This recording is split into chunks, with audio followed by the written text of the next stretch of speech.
आज लोग वहाँ भीड़ तो इकट्ठा करे हुए हैं पर असल भाव में उनसे मिलने कोई नहीं जा रहा। क्या मिलता है केदारनाथ जाके, क्या पावर है उस जगह की। रूप बदलते हैं और खेल खेलते हैं, मतलब इंतजार कराते हैं। मुझे ना सारे भगवानों में से सिर्फ शिव जी से कनेक्शन फील होता है। शिव को समझना इतना आसान भी नहीं है। माँ पार्वती को भी हजारों वर्ष लग गए थे। किसी इंसान को पता कैसे चलेगा कि मुझे शिव जी बुला रहे अपने पास। शिला आई बट शिला मंदिर से नहीं टकराई, वो पहले रुक गई। नुकसान शिला उससे भी ज्यादा कर सकती थी। आपने गलत किया तो आपकी यात्रा सफल नहीं हुई। धीरे धीरे यहाँ से भी महादेव लुप्त हो जाएंगे। केदारनाथ जाने के लिए लोग तरसते हैं कि काश लाइफ में एक बार मैं केदारनाथ चले जाऊं। केदारनाथ एक ऐसी जगह है जो सिंबलाइज करती है रेजिलियंस को। केदारनाथ ने सरवाइव किए हैं ऐसी जगहें, एंड वो वहीं पे, वो मंदिर वहीं पे रहा है even after so many things. What is the story of Kedarnath? Actually before story also we must know कि केदारनाथ में जाना मुश्किल रहा है, अभी भी मुश्किल है, अभी भी मुश्किल है, लेकिन लोग पहुंच रहे हैं। पर आप समझिएगा एक डिफरेंस है कि लोग पहुंच रहे हैं पर केदारनाथ वो अब भी नहीं पहुंचे। वहाँ पे वीडियो शूट या सेल्फी लेके केदारनाथ पहुंचना नहीं है। केदारनाथ पहुंचना है केदारनाथ तक पहुंचना। उस मंदिर या उस इंफ्रास्ट्रक्चर तक नहीं पहुंचना। लेकिन लोगों को लगता है कि वहाँ तक पहुँचना, मंदिर के बाहर तक पहुँचना ही पहुँचना है, तो गलत है। और दूसरी बात है कि केदारनाथ जब हम चढ़ाई करते हैं ना, गौरीकुंड से जाते हैं और चढ़ाई करके, तो आपको सबसे पहले महादेव तक जब पहुँचते हैं ना, महादेव कौन है? शून्य। और जब शून्य को मिलते हैं तो आपको शून्य होना पड़ता है। शून्य हो कैसे हो सकते हैं आप? शून्य का अर्थ है कि जो आदि और अनंत, ठीक है, जहाँ से शुरुआत होती है शून्य से ही और वहीं पर अंत हो जाता है। आप शून्य कब बनेंगे? आप शून्य तब बनेंगे जब आपके अंदर सब कुछ खत्म हो जाए। क्या ख़त्म होगा? जो आपके अंदर शुरू हो चुका है, वो बुराइयाँ जो आपके अंदर हैं, वो चीज़ें जो आपको बांध रही हैं। मान लीजिए मोह है।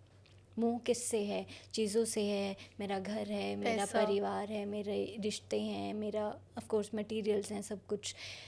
इन सब चीज़ों, ये बंधन है, ये भी एक बुराई ही है। मोह को भी एक बुराई बताया गया है हमारे स्क्रिप्चर्स में। तो गौरीकुंड से कहते हैं जब वो ट्रैक करना शुरू करते हैं ना, तो हर एक कदम के साथ आपको अपनी ये बुराइयां छोड़नी पड़ती हैं। पर क्या आज लोग ऐसा कर रहे हैं? नहीं। तो यानी आप केदारनाथ जाकर भी नहीं पहुँचे हैं। मेरा ये मानना है कि केदारनाथ जाने का मतलब है शून्य होना, शून्य से मिलना, मतलब उसमें खो जाना, सब कुछ त्याग देना, अपनी सारी negative feeling, jealousy, desire, greed. त्यागना नहीं कहूँगी, डिटैच होना कहूँगी। अगर त्यागना है तो अमरनाथ यात्रा, त्याग इस बारे में भी बात करेंगे। त्याग अमरनाथ यात्रा पे होता है, लेकिन केदारनाथ यात्रा डिटैच करती है आपको आपकी बुराइयों से। जैसे मान लीजिए आपको घमंड है। घमंड किसका है? मटेरियल्स का है ना, जो यहीं पे आपको मिला, इसी जन्म में आपको मिला। और जैसे आप अच्छे कॉलेज से भी पढ़े हैं, अच्छी यूनिवर्सिटी से पढ़े हैं, बोस्टन में पढ़ के आए हैं, घमंड है मैं वहाँ से पढ़ के आया हूँ। किस बात का घमंड? फीस आपने भरी? नहीं ना। एडमिशन आपका किसने कराया? आपके पिताजी ने।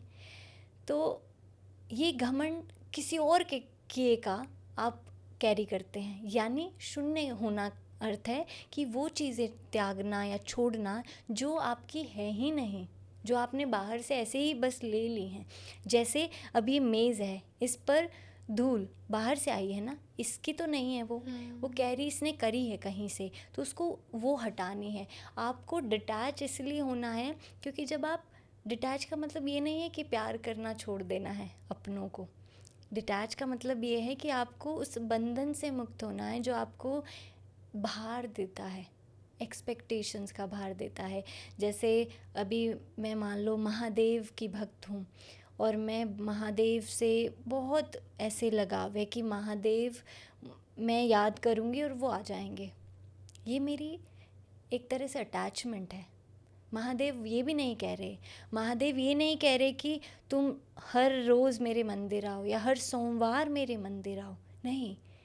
महादेव ये बोल रहे हैं तुम मुझे मत ढूंढो इधर उधर, मुझे अपने मन में ढूंढो, यहीं स्थान दो, और या तुम मैं ही बन जाओ, ये बोल रहे हैं। केदारनाथ यात्रा का मतलब ही ये है कि आपको कहीं ना कहीं जो सांसारिक चीज़ें हैं उनसे डिटैच होना है। अच्छा, जो लोग केदारनाथ यात्रा करने जा रहे हैं या जाएंगे या जा चुके हैं, आई थिंक ये पॉइंट सबके लिए बहुत इम्पोर्टेंट है कि कहते हैं ना, कुछ आपने गलत किया तो आपकी यात्रा सफल नहीं हुई। तो अगर आप शून्य नहीं बने, यानी कि डिटैच नहीं हुए अपनी मटेरियल थिंग्स से, तब तक आपकी यात्रा पूरी नहीं हो सकती। हाँ, यात्रा पूरी तो तब होगी ना जब आप यात्रा पहले शुरू करेंगे। यात्रा सही तरीके शुरू हाँ, करेंगे। यात्रा शुरू ही तब होगी जब आप को वो पर्पस मिलेगा कि मुझे कहाँ पहुँचना है। तो आपको शून्य तक पहुँचना है। जब तक आपको यही नहीं समझ आएगा कि मेरी मंजिल क्या है, जैसे हम मान लीजिए यात्रा ही करते हैं और हमने केदारनाथ की यात्रा शुरू करी, तो पता है मंदिर के द्वार तक हमें पहुंचना है, ये हमारा पर्पस या टारगेट है। अब डेस्टिनेशन फिक्स ही नहीं करेंगे तो पहुंचेंगे कैसे? आपको पता ही नहीं है कि आपको बनना क्या है। तो सबसे पहले उस यात्रा को शुरू इस तरीके से करना है, एक भाव लेकर कि मुझे क्या छोड़ना है इसके बाद, या किस चीज़ से अटैच होना है, या किसका भार या बैगेज मैं लेकर चल रहा हूँ। मैं तो ये सोचती हूँ कि आई थिंक कोई भी यात्रा करने जा रहे हैं कहीं की भी, ये फीलिंग हर टाइम होनी चाहिए। ये फीलिंग डेफिनेटली, ये फीलिंग आपको हर यात्रा में आती ही है अगर आप सच्चे मन से हाँ। भाव से जुड़कर जाते हैं। हाँ। ये भाव आपको अपने अंदर आ ही जाता है। और एक और चीज़ है, मेरा बहुत मानना है कि जब आप का मन साफ होता है और आप सच में ईश्वर से जुड़ना चाहते हैं, पर्पसली नहीं कि मुझे बड़ी गाड़ी खरीदनी है तो इसलिए मैं 16 सोमवार कर रहा हूँ, शादी करनी है, अच्छा वर चाहिए, या फिर मेरा कोई और पर्पस है इसलिए मैं पूजा पाठ कर रहा हूँ, उसलिए नहीं। ईश्वर से जुड़ने के लिए अगर आप कुछ भी करते हैं, दैट टाइम भगवान आपको वो जो होता है ना कि सही गाइडेंस भी आपको चाहिए होती है। ऐसा नहीं है कि आप पूरे रेडी होते हैं, आपको पूरा पता होता है, आपको कोई ना कोई मीडियम आ जाएगा बताने, आपको कोई वीडियो ऐसा दिख जाएगा, आपको कोई चीज़ ऐसी दिख जाएगी, आपको कोई जाते जाते आते जाते सलाह ऐसी दे जाएगा, मतलब किसी रूप में भी आपको आके वो सलाह मिल जाएगी। तो मुझे ये, और ये मैंने खुद एक्सपीरियंस किया है लाइफ में कि आप भगवान से पूछो, आप उलझ जाते हैं, आपको पता नहीं है कि ये चीज़ कैसे होनी है या क्या रास्ता है, क्या इसका जवाब है, तो उत्तर देने के लिए ना बस आप एक बार बोलो कि इसका उत्तर चाहिए। हो सकता है वो आप ही के किसी दोस्त से उसका उत्तर या उसका जिक्र हो जाए। मतलब भगवान हिंट्स देते हैं आपको आंसर देने के लिए। हम सोचते हैं भगवान को कौन सा आने वाले हैं हमें बताने, वो आते हैं इस रूप में आते हैं, वो किसी और की कॉन्शियसनेस में जाते हैं आपको बताने के लिए। तो ये कॉन्शियसनेस ही भगवान है आज के दिन। हमें भगवान ना कोई फिज़िकल फॉर्म में नहीं मिलने वाले। सबसे पहले तो ये छोड़ना पड़ेगा कि भगवान कहाँ दिख रहे हैं, तो कॉन्शियसनेस ही भगवान है। और यही ब्रह्म तत्व है, यही पर ब्रह्म है जो स्क्रिप्चर्स में बार बार बताया गया है। कहीं स्क्रिप्चर में ये नहीं कहा गया कि भगवान ऐसे दिखते हैं या वैसे दिखते हैं, वो तो उनकी लीलाएं हैं। और फिर बाद में स्क्रिप्चर्स में ही ये कहा गया है कि आप खुद ही भगवान हैं, उनकी क्रिएशन जो है यही भगवान है, आप ही उनका रूप हैं। तो शायद आप, मैं, हम सब भगवान ही हैं अगर हम उसको पहचान ले तो। जी। अच्छा, बिफोर मैं आपसे समझूं कि क्या मिलता है केदारनाथ जाके, क्या पावर है उस जगह की और क्या सही तरीके हैं, पहले एक बार ऑडियंस के लिए और मेरे लिए भी कि केदारनाथ टेम्पल जो है इतना सिग्निफिकेंट है, तो क्या स्टोरी है केदारनाथ टेम्पल की? तो जब केदारनाथ टेम्पल, अगर केदारनाथ को देखें ना, शिवलिंग देखिएगा आप सबसे पहले ना, शिवलिंग की फॉर्म देखिए, फॉर्म डिफरेंट है, ट्रायंगुलर फॉर्म में है। ये फॉर्म क्यों है, सबसे पहले आपको ये समझना होगा। तो ये हम्प है, वो बैल का हम्प होता है ना, ये वो है, यानी पीठ है उस बैल की। और इसकी जो कथा है वो ये है कि जब पांडव अपने इतने सारे युद्ध के बाद, उस युद्ध, जब भी कोई युद्ध होता है ना, अधर्म होना निश्चित है। आप धर्म के लिए भी युद्ध करेंगे, अधर्म होगा, अधर्म होगा। क्योंकि मासूमों की हत्या भी होगी, लाखों सैनिक होते हैं, जानवर होते हैं वहाँ पर, उनकी हत्या हो जाती है। यानी जिन्होंने अपराध भी नहीं किया, बेकसूरों को अनजाने में ही मारा जाता है। तो ऐसे बहुत सारे पाप लिए अब पांडव परेशान थे और इस पाप से छुटकारा चाहते थे वो। तो श्री कृष्ण ने उनको कहा कि जो पाप से तुम्हें आज़ादी दे वो तो स्वयं महादेव हैं। तो महादेव से प्रार्थना करो। अब महादेव की तलाश कहाँ की जाए? हिमालय पर चल पड़े। अब हिमालय पर चलते चलते महादेव को ढूंढते फिरे, साथ में द्रौपदी भी, पांचों पांडव। तो महादेव दर्शन नहीं दे। महादेव वो कहते हैं ना कि रूप बदलते हैं और खेल खेलते हैं, मतलब इंतज़ार कराते हैं, और महादेव लुप्त हो जाते। जहाँ वो पहुँचते महादेव लुप्त हो जाते। तो महादेव मिल ही नहीं रहे। फिर किसी ने कहा कि महादेव इस पर्वत पर मिलेंगे। तो केदारनाथ की उस घाटी पर वो जब पहुँचे, वहाँ पे महादेव क्योंकि थे वहीं पर, तो एक झुंड था, गायों बैलों का झुंड। अब महादेव ने क्या किया, जब वो आते दिखे तो बैल बन गए। अब बैल बन के उसी झुंड में शामिल हो गए। अब पांडव वहाँ रुक गए। उन्हें लगा यहाँ दूर दूर तक और कुछ भी नहीं है, तो हो सकता है हम इनमें ही ढूंढे महादेव को, क्योंकि वो रूप बदलते हैं। तो सारी भीम ने ऐसे अपने पाँव बड़े करे और सारी गायें जल्दी जल्दी उसके पाँव के नीचे से, गायें बैल सब निकल गए। लेकिन महादेव जो बैल रूप में थे वो वहीं पर खड़े हो गए। तो उनको लगा कि ये तो नॉर्मल कोई पशु नहीं है। तो भीम रुक गया। भीम को शक हो गया कि ये बैल कुछ अलग है। तो महादेव ऐसे सींग उनकी तरफ करके और डराने लगे। भीम हटे नहीं। भीम उल्टा बैल की तरफ भागे पकड़ने के लिए। महादेव आगे आगे, भीम उनके पीछे पीछे। तो उसके बाद भीम ने पर पकड़ लिया महादेव को, सींग पकड़ लिए। पता नहीं था कि ये महादेव हैं, पर बैल, वो जानना चाहता था कि ये बैल इतना विचित्र क्यों है, और तलाश वो महादेव की कर ही रहे थे, तो उसे शक था। तो जब बैल पकड़ा तो महादेव, वो आखिरी इम्तहान था उनका केदारनाथ में। तो बैल को लगा कि मतलब महादेव को लगा कि अभी दर्शन देने का समय आ गया है। तो जब दर्शन देने का समय आया तो वो धरती में धंसने लग गया बैल, और धंसते धंसते जो उनका हम्प था, वो जो पीठ थी बैल की, वो वहीं पर रह गई, जो शिवलिंग का रूप लिया उसने। और शिव ने फिर पूर्ण रूप में, अपने असली रूप में दर्शन दिए उनको, महादेव के रूप में, यानी एक फिज़िकल फॉर्म में। खैर शिव का वास्तविक फॉर्म तो ये नहीं है।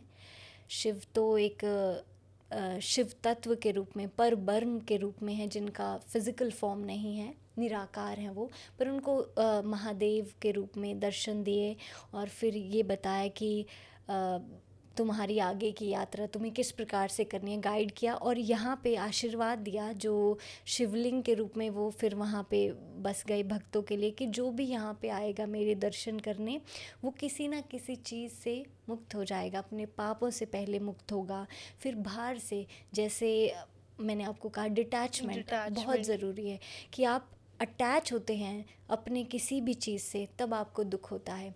मान लीजिए किसी को अपनी रिलेशन का कोई दुख है, ब्रेकअप से दुख है, कि बहुत दुख में है वो इंसान, तो वो भी एक अटैचमेंट है। मान लीजिए कोई, किसी के पास कोई कमी है, वेल्थ की कोई कमी है, वो भी एक अटैचमेंट है, क्योंकि उसको मटेरियल से इतनी अटैचमेंट है। किसी के पास ये दुख है कि वो जीवन में कुछ बड़ा नहीं कर पाया, तो उसे अपनी सक्सेस से इतनी अटैचमेंट है कि उसको लगता है जीवन में यही सब कुछ है। तो हर सब छोड़ के, हाँ, तो वो बैगेज आपको वहाँ छोड़ना होता है, जिससे अटैच हैं आप, जिससे दुख है आपको। और वो बैगेज, आपको कहते हैं कि आप अगर असल में सच्चे भाव से वहाँ जाओगे, वो बैगेज शिव अपने आप आपका उतार देते हैं। तो इसीलिए आज लोग वहाँ भीड़ तो इकट्ठा करे हुए हैं, पर असल भाव में उनसे मिलने कोई नहीं जा रहा।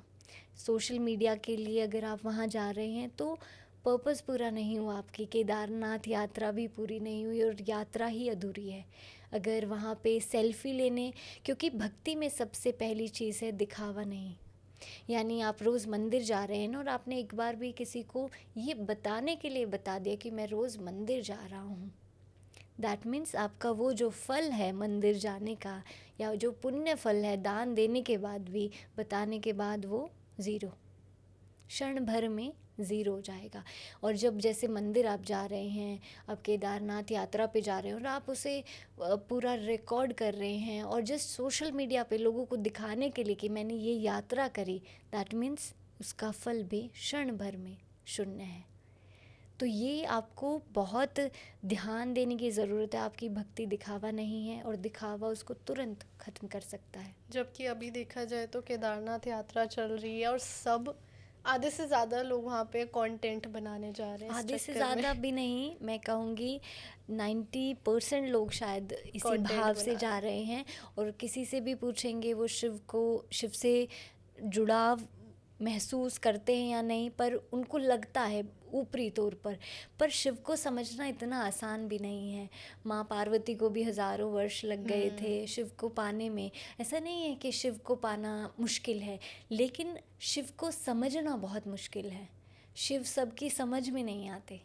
कहते हैं ना कि शिव समझ में आ जाएं तो मतलब जीवन बदल जाता है आपका ना, तो बस शिव का खेल यही है। अच्छा, क्या मतलब मैंने ना एक बार अपनी, जब मैं छोटी थी, और जब हर कोई छोटा होता है भगवान को तो समझ नहीं पाता है, बहुत वेग तरीके से हमारा कॉन्सेप्ट होता है भगवान को लेके। तो मैंने बचपन में एक बार मम्मी को बोला था कि मुझे ना सारे भगवानों में से सिर्फ शिव जी से कनेक्शन फील होता है। तो मम्मी ने मुझे उसका रीज़न दिया था, क्योंकि शिव जी धरती पे हैं, इसलिए सारे इंसान शिव जी से ज़्यादा कनेक्शन फील करते हैं। शिव जी से कनेक्शन का देखिए, ऐसा नहीं है कि हम, शिव भी एक फॉर्म है उसी कॉन्शियसनेस की, मैं कहूँगी ब्रह्म की ही एक फॉर्म है, और विष्णु भी उसी की फॉर्म है, और कहीं ना कहीं ये उनके ही रूप हैं। मैं तो इनमें भेद ही नहीं मानती। वो कहते हैं ना कि हरि हर एक हैं, हाँ। और इनमें भेद करो तो तुम महामूर्ख हाँ, इंसान हो। मतलब वो तो बचपना था हाँ, बोलना मेरा। तो कहीं ना कहीं जो शिव से जुड़ाव है, हम ये समझते हैं कि शिव वो हैं जो जहाँ से सब कुछ शुरू होता है, कि जो शून्य से सृष्टि बना दे और सृष्टि से शून्य कर दे। तो शून्य जो करता है ये, या शून्य का जो मालिक है वो शिव है। और शिव बिना किसी आडंबर के, बिना किसी मटेरियल के, बिना किसी ऑफरिंग के हमें अपना लेता है। ये भी चीज़ें मैं कहूँगी बहुत बाद में शुरू हुई हैं कि शिवलिंग पर दूध चढ़ाना है, शहद का अभिषेक करना है, ऐसा कुछ नहीं। शिव जी तो वो हैं कि एक लोटा जल और 3 बेलपत्र ऐसा चढ़ा दे, धतूरे का फूल, जो कोई एक्सेप्ट नहीं करता भगवान। या जहाँ पर उन चीज़ों की कोई वैल्यू नहीं है, जिसको वीड कहा जाता हाँ, है। जिस चीज़ को कोई नहीं अपनाता उसको भी शिव अपना लेते हैं। तो शिव को आपसे कुछ चाहिए नहीं, बल्कि आपकी बुराइयाँ चाहिए। तो इसीलिए शिव से हमें कनेक्शन ज़्यादा है, या हम जल्दी जुड़ जाते हैं, क्योंकि शिव हमें किसी भी फॉर्म में अपना लेते हैं। जैसे अभी पांडवों की भी हमने बात करी ना, तो पांडव जब पाप से लिप्त खुद को समझ रहे थे और पाप से लिप्त थे, तब भी किसने अपनाया उनको? शिव ने अपनाया। और श्री कृष्ण ने भी शिव का मार्ग दिखाया कि वहाँ जाइए महादेव के पास, वो अपनाएंगे, वो ये पाप फल जो आप कैरी किए हो इस बैगेज को उतारेंगे। तो हर सिचुएशन में, हर रूप में, हर बुराई के साथ, हर अच्छाई के साथ, हर ही तरह से शिव अपनाते हैं। इसीलिए शिव तक पहुंचना बहुत आसान है और शिव का मार्ग सरल है। अच्छा, किसी इंसान को पता कैसे चलेगा कि मुझे शिव जी बुला रहे अपने पास, कि मैं केदारनाथ दर्शन करके आऊँ उनके? आपको पता चलने की ज़रूरत नहीं है, आपको मौका ही मिल जाएगा। कैसे? आप जुड़ाव जब महसूस करेंगे ना, केदारनाथ ही क्यों, आपको जब जीवन में, जैसे मान लीजिए कुछ त्यागना है, आपको कुछ छोड़ना है, या ऐसी कोई चीज़ है कि जो आपके जीवन में अब इम्पोर्टेंट नहीं है, आपको छोड़ ही देनी चाहिए, तो आपको अमरनाथ बुला लेंगे। आपको मान लीजिए किसी चीज़ से डिटैच करना है, अगर सच्चे मन से सच्ची यात्रा आप करके जाओगे, केदारनाथ बुला लेंगे। जीवन में बड़ा भारी कोई, वो कहते हैं ना कि बिल्कुल 360 डिग्री आपके जीवन में बदलाव करना है, महाकाल बुला लेंगे। तो इस तरह से बुलावा अपने आप ही आ जाएगा कि अचानक से आप तैयार हो जाएंगे और तैयारी कर लेंगे जाने की। तो वो मन का भाव ही है बस अंदर से। कहते हैं ना, अपनी आवाज़ को जब कनेक्ट करोगे तो उनकी हो आवाज़ बन जाता है जाएगी। तो वो बस अंदर की आवाज़ है जो उनकी आवाज़ बन के आप में सुनाई देगी। अच्छा, हम केदारनाथ की बात कर ही रहे हैं तो हम सब जानते हैं 2013 में जो हुआ था, फ्लड आई थी केदारनाथ में, डिस्ट्रक्टिव फ्लड थी वो। बट केदारनाथ मंदिर को आँच भी नहीं आई है क्योंकि एक पत्थर ने प्रोटेक्ट किया उस मंदिर को, भीम पत्थर। भीम पत्थर। तो ये भीमशिला का राज तो खैर साइंटिस्ट भी आए वहाँ पे वो सर्च करने, लेकिन यहाँ पे इस चीज़ को ये बड़ा प्रोमिनेंट हम इसलिए मानते हैं क्योंकि जब वो त्रासदी हो रही थी ना, और जब वो पानी का वेग इतना था कि सामने कुछ भी आएगा नष्ट हो जाएगा, बट उस शिला ने उसको 2 हिस्सों में बांट दिया।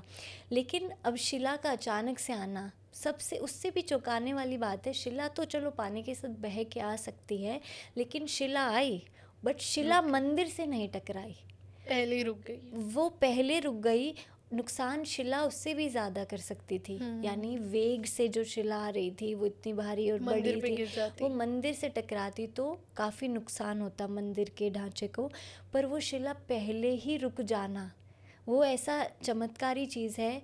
और वो उस एरिया की या उस मंदिर की उस मैग्नेटिक फील्ड को या उस जोन को दिखाती है कि उसमें उसके आसपास वो फील्ड कितना स्ट्रांग है, कि पानी उससे कट गया, यानी उससे टकराने से पहले शिला आई, कारण बना, और वो कट गया। शिला आई पर टकराई नहीं, वो प्रोटेक्शन बन गई उसकी। तो ये ऑफ कोर्स उस एरिया की पावर दिखाता है। लेकिन कहीं ना कहीं हमारे पुराणों में ये भी कहा गया है कि जैसे केदारनाथ धाम ही है या फिर आगे कहीं पर भी महादेव के जहाँ हम ज्योतिर्लिंग हैं दर्शन कर सकते हैं, कि धीरे धीरे यहाँ से भी महादेव लुप्त हो जाएंगे, कि जो हम उनको अभी महसूस कर सकते हैं ना, कुछ लोग जाकर सच्चे मन से भाव से जाकर, वो भी अब लुप्त होते चले जाएंगे जब घोर कलयुग इतना आएगा कि जैसे आप देख ही रहे होंगे अभी।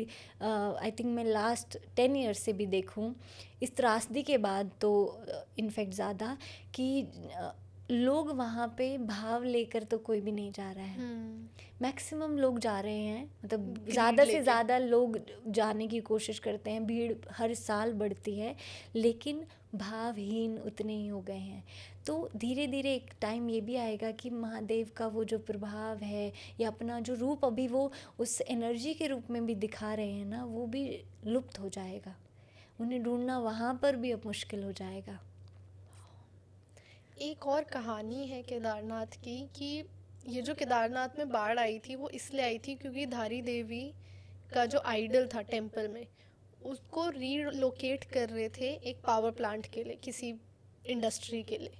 और जिस दिन उस टेम्पल के आइडल को वहाँ से हटाया गया उसी दिन बाढ़ आई है। हाँ, तो ये 16 जून को हटाया था।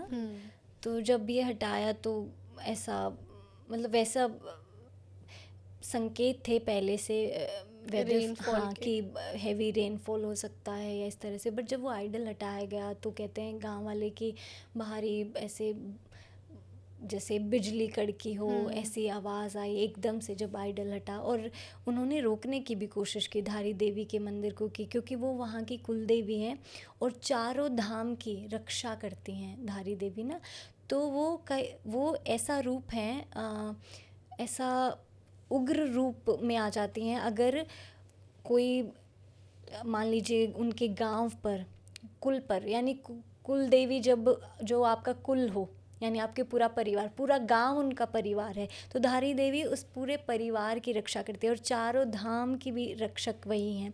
तो जब उन पर कोई आँच आती है या किसी तरह का खतरा होता है ना, तो धारी देवी किसी न किसी फॉर्म में आकर उनको प्रोटेक्ट करती हैं। तो जब धारी देवी के ही मंदिर को हटाया गया तो वो उनका प्रोटेक्शन का तरीका था, जिसमें वो उग्र हो गई, उग्र होकर वो जो जो भी बाढ़ हुई। लेकिन इसको अगर साइंस से भी देखा जाए, या एक लोगों ने जब होता है ना कि अपने गलत आचरण इतने फैला दिए, जब भी हम वहाँ जा रहे हैं, आप वहाँ पर जो अभी रिसर्च आई है, हिमालय हीलिंग हिमालय करके कोई है, एक कैंपेन चला रहे हैं क्लीन करने का केदारनाथ यात्रा के टाइम।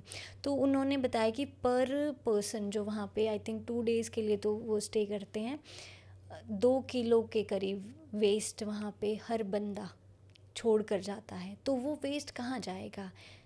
अब लोग ये मेक श्योर नहीं करते कि जहाँ पर वो जा रहे हैं, जिस एनर्जी को मिलने वो जा रहे हैं, या जिस एनर्जी को फील करते हैं, वहाँ पर वो किस भाव से जा रहे हैं।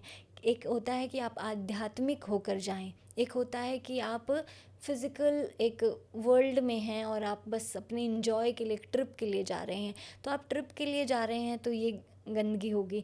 तो इस 2013 की ये जो त्रासदी हुई, इसके बाद कहते हैं कि वो जो पानी आया स्टार्टिंग में, उस पानी में इतना कचरा, इतना गंद था कि आप जब इंसान होकर उस चीज़ को प्रिजर्व नहीं कर पा रहे, तो ईश्वर खुद आएंगे, फिर उसको प्रिजर्व करेंगे, क्लीन करेंगे। और जब क्लीन करते हैं तो बहुत सारे कीटाणु भी साथ में बह जाते हैं, मारे जाते हैं।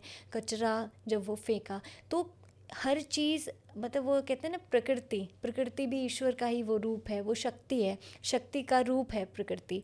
और इतना पावरफुल है कि जब उग्र हो जाता है तो वो कुछ नहीं देखता, फिर कौन पापी है, कौन अधर्मी है, कौन धर्म करता है, या कौन कैसा है, कौन मेरा भक्त है, फिर वो कुछ नहीं देखती। तो प्रकृति जब अपने उग्र रूप में आती है, वो मौका नहीं देखेगी, वो बस फिर विनाश पे आ जाती है। आई थिंक इस पूरी कॉन्वर्सेशन से जो भी ये वीडियो देख रहा है और आगे कभी केदारनाथ जाने वाला है, या उनके कोई नोन में कोई केदारनाथ की यात्रा करने जा रहा है, कुछ चीज़ें जो उन्हें ध्यान में रखनी चाहिए इज़ वन, जब आप वहाँ जा रहे हो, जहाँ से ट्रैक स्टार्ट होता है, वहीं पे that is the last point जहाँ आप अपनी सारी मटेरियल अटैचमेंट्स मन से निकाल लो, मन साफ करके जाओ एंड सरेंडर करके जाओ कि मैं कुछ नहीं हूँ। मैं अगर शिव जी से केदारनाथ मिलने जा रहा हूँ या जा रही हूँ तो मैं कुछ नहीं हूँ। मैं सिर्फ उनसे इस रूप को देखने का मुझे मौका मिला, पहले तो इस चीज़ के लिए ग्रेटफुल हो।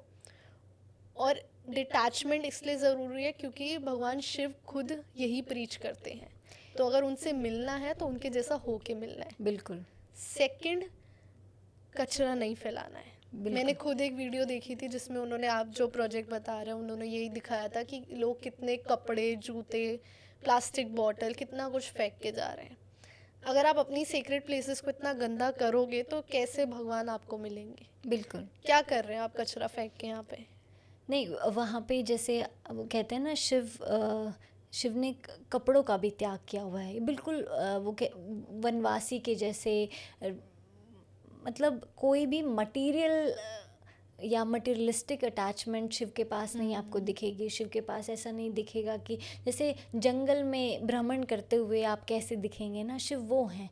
यानी शिव के पास आपको कुछ ऐसा नहीं दिखेगा जो समझ आए कि इस जगत की रीत से जुड़ा हुआ हो। इससे ऐसा बन के क्या आप शिव से मिल सकते हैं? अब शिव से शिव बनकर नहीं मिले तो कैसे मिलोगे आप शिव से? अब आप कहें कि पूरा तैयारी के साथ आप जाते हैं, या आप सोचते हैं कि पूरा मैं 4-5 जोड़ी कपड़े लेकर जाऊंगा, जूते लेकर जाऊंगा, खाने पीने के चिप्स भी मुझे वहाँ चाहिए, तो ये सुविधाएं आप शिव से मिलने के लिए ज़रूरी नहीं मुझे लगता हैं। आप वहाँ पर जा रहे हैं भाव के लिए, वो भाव आप कैरी करना भूल जाते हैं, उसे घर ही छोड़ जाते हैं और आप फिर शिव से मिलने जाते हैं। उस यात्रा का पर्पस क्या है? एग्जैक्टली। एंड आई थिंक जो ये देख रहा है अब इस पॉइंट तक वो समझ चुके हैं कि कोई भी यात्रा करने जा रहा है तो किस भाव से जाना है। जिन लोगों ने कहानी सुनी है और जिनको नहीं पता थी उनके लिए भी इम्पोर्टेंट था जानना कि क्या कहानी है, सो दैट वहाँ जाए तो उन्हें समझ आए। कोई भी जगह की हिस्ट्री आप जब जानते हो, उसकी कहानी समझ आती है, तो आप उस जगह से और कनेक्टेड फील करते हो। तो मुझे तो बहुत मज़ा आया बात करके। अब हम बात करेंगे अमरनाथ यात्रा की, एक और जगह जहाँ शिव जी का बहुत महत्व है। अमरनाथ यात्रा एक और ऐसी यात्रा है जिसके लिए इंसान तरसता है। अगर आपको ये क्लिप पसंद आई हो हमारे पॉडकास्ट में से, तो नमन टॉक्स पॉडकास्ट चैनल पे रोज आपके लिए स्पेसिफिक टॉपिक पे नई क्लिप आएगी। रोज कुछ सीखने को मिलेगा, रोज कुछ हेल्पफुल टिप मिलेगी, तो देखना मत भूलिएगा और चैनल को सब्सक्राइब करना मत भूलिएगा।